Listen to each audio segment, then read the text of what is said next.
नमस्ते दोस्तों, आप लोगों का बहुत बहुत स्वागत है मेरे इस चैनल पे। और आप लोगों को बहुत बहुत धन्यवाद है जो कि आप लोग मेरे साथ जुड़े हुए हैं। दोस्तों, आज हम टीवी रिपेयरिंग गाइड में हॉरिजॉन्टल योक कॉइल सप्लाई के बारे में जानेंगे। दोस्तों, एक योक कॉइल में एक वर्टिकल कॉइल होता है और दूसरा हॉरिजॉन्टल कॉइल होता है।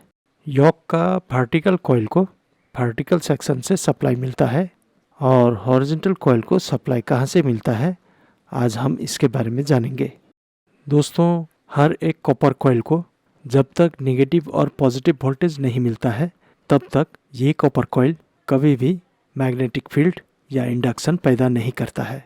तो कोई भी टेलीविज़न में लगा हुआ योक कॉइल को जब तक नेगेटिव वोल्ट और पॉजिटिव वोल्ट नहीं मिलता तब तक वो कॉइल ऑन नहीं होता। तो दोस्तों, आगे हमें इस बात को ध्यान में रखते हुए इस वीडियो को समझना है। तो चलिए दोस्तों, इस वीडियो को शुरू करें। दोस्तों, आज हम खास करके एक अल्ट्रा स्लिम टीवी का योक कॉइल को किस तरह सप्लाई दिया जाता है, आज हम इसके बारे में जानेंगे। तो सबसे पहले हम ड्रॉ करते हैं एक योक कॉइल। दोस्तों, जैसे कि आप लोगों को पता है, एक योक कॉइल में दो कॉइल होता है, एक वर्टिकल कॉइल और दूसरा हॉरिजॉन्टल कॉइल। इन दोनों कॉइलों की मदद से ही एक टेलीविज़न का स्क्रीन को ऊपर नीचे दाएं बाएं फैलाया जाता है। ये है वर्टिकल कॉइल जो कि योक कॉइल का बाहरी वाला हिस्सा में दो सॉफ्ट मैग्नेट कोर में लिपटा हुआ होता है। और ये दूसरा हॉरिजॉन्टल कॉइल जो कि ये कॉइल योक का अंदर वाला हिस्सा में होता है। हॉरिजॉन्टल कॉइल ज़्यादातर हाई वोल्टेज के कारण जला हुआ देखने को मिलता है, लेकिन वर्टिकल कॉइल जलता तो नहीं है पर रस्ट के कारण टूटा हुआ देखने को मिलता है। तो चलिए एक अल्ट्रा स्लिम योक का हॉरिजॉन्टल कॉइल को सप्लाई कैसे मिलता है इसे देखें। हॉरिजॉन्टल योक कॉइल में दो टर्मिनल होता है। इन दोनों टर्मिनलों में से एक टर्मिनल में पॉजिटिव सप्लाई इनपुट होता है और ये पॉजिटिव सप्लाई कहाँ से आता है, चलिए इसे देखें। हर टेलीविज़न में एक बड़ा साइज का NPN ट्रांजिस्टर होता है। उस ट्रांजिस्टर को आउटपुट ट्रांजिस्टर बोला जाता है। दोस्तों, इसके बारे में अधिक जानना हो तो मेरे चैनल पे वीडियो दिया हुआ है, आप उसे देख सकते हैं। तो दोस्तों, जैसे कि हर ट्रांजिस्टर में बेस, कलेक्टर और एमीटर होता है, ठीक वैसे ही इस ट्रांजिस्टर में भी बेस, कलेक्टर और एमीटर होता है। तो इस ट्रांजिस्टर का एमीटर ग्राउंड के साथ जुड़ा हुआ होता है और ये बेस है। इस बेस के साथ एक ड्राइवर ट्रांसफार्मर जुड़ा हुआ होता है जो कि इस आउटपुट ट्रांजिस्टर को आउटपुट पल्स देने का काम करता है। दोस्तों, ड्राइवर ट्रांसफार्मर के बारे में मेरे चैनल पे वीडियो दिया हुआ है, आप उसे देख सकते हैं। ड्राइवर ट्रांसफार्मर में कितना वोल्ट इनपुट होता है, कौन सा सिग्नल इनपुट होता है, इसके बारे में अच्छी तरह समझाया गया है, आप उसे देख सकते हैं।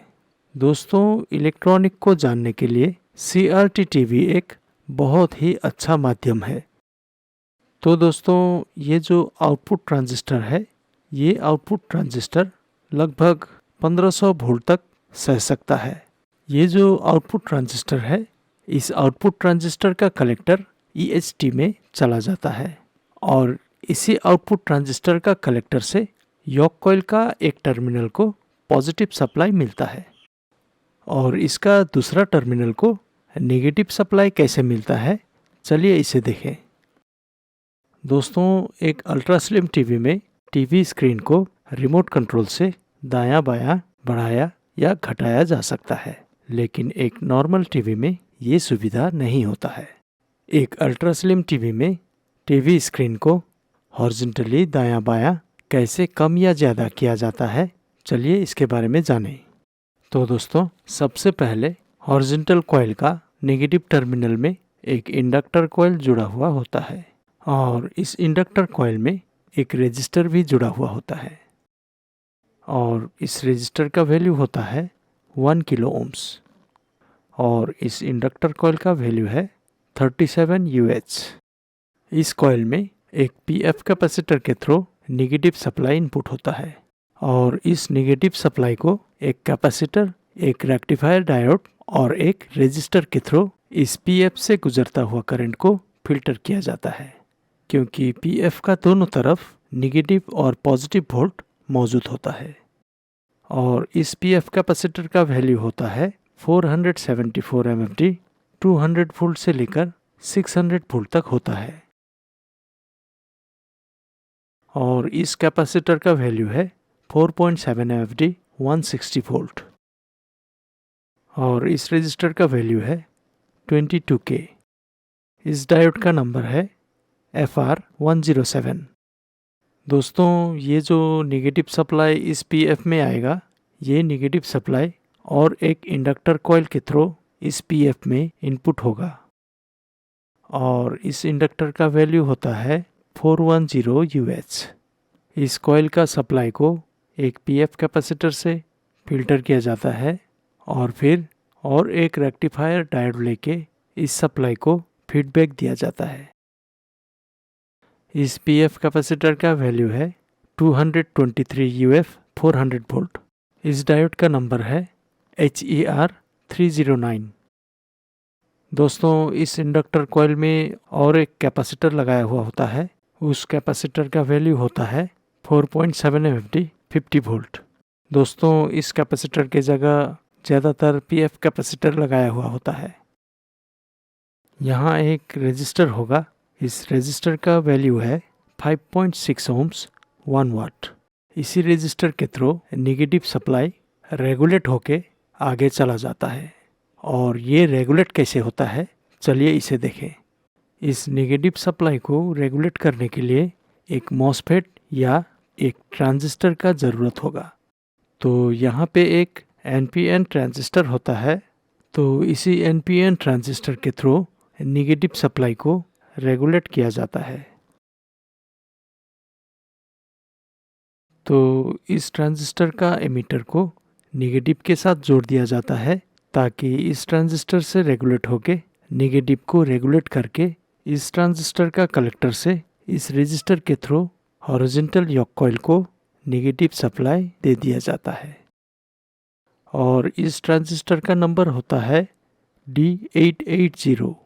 दोस्तों, जैसे कि आप लोगों को पता है, एनपीएन ट्रांजिस्टर का बेस में जब पॉजिटिव सप्लाई इनपुट होगा, तभी एनपीएन ट्रांजिस्टर कलेक्टर से एमीटर का सप्लाई बाहर निकालेगा। तो इस ट्रांजिस्टर का बेस में एक जेनर डायोड लगाया हुआ होता है नेगेटिव फीडबैक के लिए। और इस जेनर डायोड का नंबर है IN4148।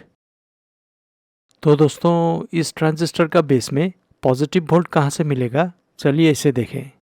यहाँ भी एक ट्रांजिस्टर होगा, लेकिन ये ट्रांजिस्टर PNP का होगा, क्योंकि इस ट्रांजिस्टर से पॉजिटिव सप्लाई रेगुलेट करके आगे NPN ट्रांजिस्टर को देना होगा, तभी NPN ट्रांजिस्टर रेगुलेट कर पाएगा।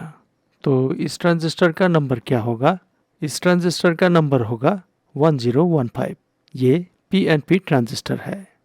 दोस्तों, इस PNP ट्रांजिस्टर का एमीटर में एक सप्लाई इनपुट होता है। वो सप्लाई एक रेजिस्टर के थ्रू NPN ट्रांजिस्टर और 5.6 ohms रेजिस्टर में इनपुट होता है। ये सप्लाई आगे पावर सप्लाई से या EST से एक रेजिस्टर के थ्रू इस PNP ट्रांजिस्टर का एमीटर में इनपुट होता है। और ये सप्लाई वोल्टेज होता है 27 वोल्ट। और इस रेजिस्टर का वैल्यू है 4.7K। ये 4.7K रेजिस्टर और PNP ट्रांजिस्टर का एमीटर में एक रेजिस्टर से नेगेटिव सप्लाई इनपुट होता है। और इस रेजिस्टर का वैल्यू है 3.9K। दोस्तों, ये जो 27 वोल्ट है, ये 27 वोल्ट इस PNP ट्रांजिस्टर का कलेक्टर से इस NPN ट्रांजिस्टर का बेस में इनपुट होता है। और ये रेगुलेट वोल्टेज होता है। जब ये रेगुलेट वोल्टेज इस ट्रांजिस्टर से इस ट्रांजिस्टर में इनपुट होता है, तब यहाँ से रेगुलेट वोल्टेज हॉरिजॉन्टल योक कॉइल को चला जाता है, ताकि टीवी स्क्रीन को हॉरिजॉन्टली बढ़ाया या घटाया जा सके। जब इस ट्रांजिस्टर में रेगुलेट वोल्टेज इनपुट होगा, तब आगे का वोल्टेज रेगुलेट हो पाएगा। और ये रेगुलेट वोल्टेज कहाँ से इनपुट होगा? ये रेगुलेट वोल्टेज कोई एक प्रीसेट से या तो मेन आईसी से इस ट्रांजिस्टर का बेस में इनपुट होगा, तभी ये ट्रांजिस्टर आगे रेगुलेट कर पाएगा। तो दोस्तों, इस ट्रांजिस्टर का बेस में मेन आईसी से रेगुलेट सिग्नल इनपुट होता है ताकि हम रिमोट कंट्रोल का सर्विस मेन्यू से हम टीवी स्क्रीन को हॉरिजॉन्टली बढ़ा या घटा सके। तो दोस्तों, उम्मीद करता हूँ आप लोगों को इस वीडियो से थोड़ा बहुत जानकारी मिली होगी। दोस्तों, अगर आप लोगों को ये वीडियो अच्छा लगा है तो लाइक और कमेंट कीजिएगा, और जिन्होंने भी सब्सक्राइब नहीं किया है वो जल्दी से सब्सक्राइब कर लें ताकि आने वाला अच्छा वीडियो आप लोगों तक जल्द से जल्द पहुंच जाए। धन्यवाद दोस्तों।